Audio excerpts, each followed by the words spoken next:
All right, and welcome to the Anchorman Rodeo Week 2 recap and awards. We are back. Let's get into it. Starting off, we got Silence of the Lamb. It's hard to talk sometimes. Going against Game Changer G. Silence of the Lamb comes out with a big victory. He's led by really solid play. Arizona's defense, 13 points. CD Lamb, 20 points. Baker with 23, 24 for Jordan Love. Good week. Game changer, you had a good week too, but sometimes you just get got. Moving on, we got legendary Henry putting up almost 200 points, absolutely massive. Only two players on his team scored outside of double digits. That's what you call just a dominant week. Jason, 150 is not bad, man. That's a pretty good week. You ran into a freight train, brother. There's nothing you could do. We move forward. We got Brock's injury reserve. We have a team name change. He was originally the Brock's, and now he's the injured reserve. You can only imagine it's not going well for Mr. Brock. He falls to the rude little boy, the Goblin over there. Goblin led by a big bounce back week from Jamar Chase, 36 and a half. That's a great week. I don't care what position you play. Moving forward, baby back Gibbs falls to the Magician. Magician has a big week too, almost a buck 80. He's led by just solid performances. The top three players, 23, 27, 22. Achan had 26. Caleb Williams had 21. Just all around, he was just scoring points, and unfortunate for Mr. Gibbs. Moving forward, firmly grasp it, takes it over Wild Blitz Brandon. Wild Blitz Brandon, an accomplishment you don't often see in fantasy football. His team was led this week by his defense, 13 points, most on the whole team. On the contrary, 0 points from Denver's defense. That's very disappointing. This was supposed to be a top defense, and 0 points that's a no-show. That's just rough. Thankfully, Jared Goff, 43 points, just absolutely demolishing out there. Moving forward, we got McLovin falling to know this is Patrick. 31 from Nero Madunze. That's pretty good. I don't know why. I guess when his parents had him, they're like, we could name our son after a classic Italian literature, or no, I guess English literature character in Romeo, or we could name him after an Italian city. So congratulations to Mr. and Mrs. Adunze on a stupid decision there. Moving on, we got the Fantasy Football Awards for Week 2. Couple of awards. But first, I just have a couple of things that I just want to bring up. Let's start with how bad were the kickers? I mean, I'm talking specifically like the Week 1, like 1 o'clock games on Sunday. Those kickers, there were so many missed kicks. So many missed kicks.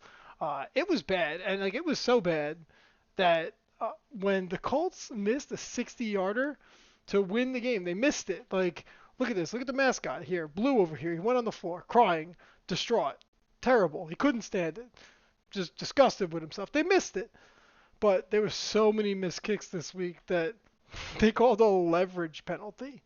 And leverage is for basic physics and simple machines. It's not for football. The leverage is important in football. It should not be a penalty. But anyway, they called a leverage penalty. So they let him try again. They move him up 15 yards. He tries again.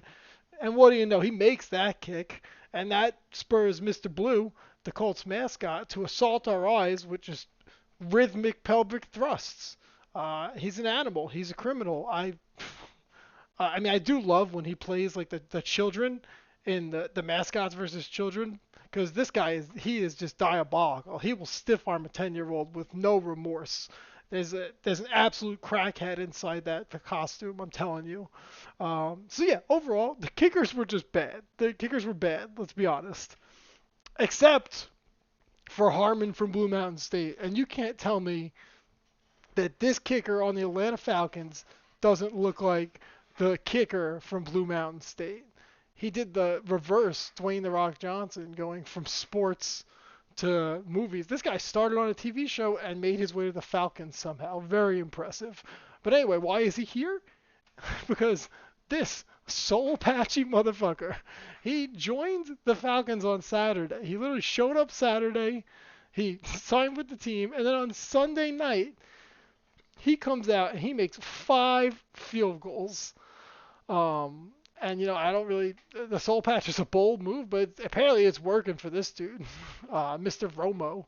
Not Tony Romo, that guy who likes to predict plays, and he used to play for the Cowboys. While we're talking about the Cowboys, though, I will give an honorable mention to Mr. Brandon Aubrey, who kicked a 60-yard game winner like it was absolutely nothing. Man just came out and stroked that fucking football. He kicks like a European, and I don't really want that in my football. We play American football here, so I am watching this guy. I don't know if I trust him. It's a little suspect. Moving forward, I also want to say, here we go. Look at Russell Wilson. You look at this picture and you see it's the Giants versus the Cowboys. They're out there. Cowboys in cowboy uniforms. Giants in Giants uniforms. What do we notice? There's one glaring thing that stands out to me, and those are some red ass cleats, Russ. Why are your cleats red? Like, your team is called Big Blue. Get some blue cleats. Get some white cleats. The red is obnoxious. I can't watch anything else. It stands out. It's like a highlighter on the field. I just need you to just fall in line, brother. You're killing me. Uh, Aside from that, many, many, many QBs got hurt this week. If we look at the list, we got Joe Burrow hurt his toe. J.J. McCarthy hurt his ankle. Jaden Daniels hurt his knee. Justin Fields got bonked in the head. And Brock Purdy also hurt his toe. Apparently, toes are important. You need toes to play football, and when you hurt your toe, you're out. But we need, this is a super flex league. We need quarterbacks. So if we can get the quarterbacks to just stay healthy, that'd be a positive for this league and for all of football, in my opinion. So moving forward, we do have to get back to the awards. We're gonna start out with Mr. Isaac Tesla. Ponyboy Curtis himself is going to get the Golden Claw Award. And you wonder why he gets the Golden Claw. Why is it? It's because this man just reaches out with that one hand and claws the football. He just one-handed grabs it. I think he started his career with 2 catches, both one-handed. So he's getting the Golden Claw. We like to reward our award winners here. So what do we reward this young man? I mean, between the hair and the youthful smile, I think this guy's got to have a switchblade comb. I mean, he could just stick it right in his pants, and he could just bust that thing out and, tame the flow. I think that's what this guy's looking for. Who else is getting awards this week? Baker Mayfield's getting an award this week, and you wonder why is Baker Mayfield getting an award. But observe this picture.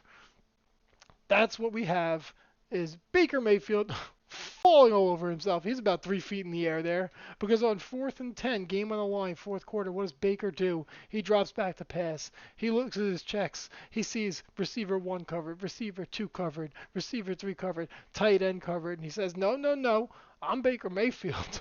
I play for the love of the game. And he takes off and he sees a defender in front of him and he's like, well, can't run that guy over.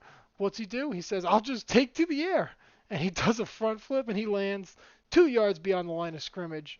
And that's why Baker Mayfield, his award is, he's just a guy you want to go to war for.